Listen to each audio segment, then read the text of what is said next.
Ян Элис ученый-орнитолог, но он также многое знает про другие виды животных, например, что коровы весьма любопытны и поэтому нередко находят что-то необычное. В тот день он наблюдал за птицами на окраине Фрамптонских болот, что в британском Линкольншире, когда увидел большую группу коров, которые разглядывали нечто в грязи. Существо весьма напоминало тюленя, что не очень удивительно. Край болот выходит в самое устье реки, которая через считанные километры впадает в море. Лежит себе тюлень и пусть лежит, эти места считаются заповедными и без особой надобности зверей лучше не трогать. Но потом он понял, что коровы бы не стали проявлять столько внимания к обычному тюленю, с которыми они наверняка знакомы в этой местности. Он настроил свой бинокль, вгляделся и понял, что это совсем маленький тюлень. Вероятно, бедолага попал в реку с приливом, его занесло на болото, а когда вода ушла, он оказался в непролазной грязи.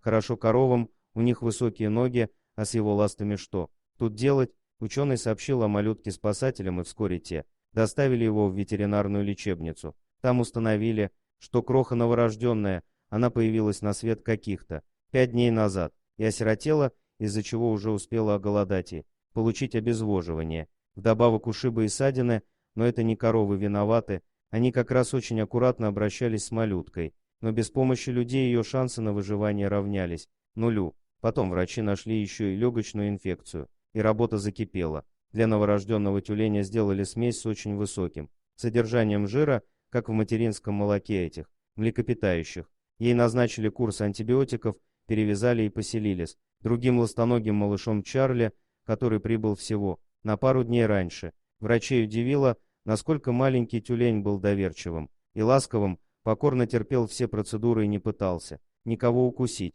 Через несколько месяцев, когда тюлени набрали вес и подросли, их выпустили в океан. Просто открыли клетки, и те сами поползли-попрыгали к родной стихии, и даже не остановились помахать ластами коровам, благодаря которым некогда и были спасены. Что поделать, нелегко быть героем в нашем мире.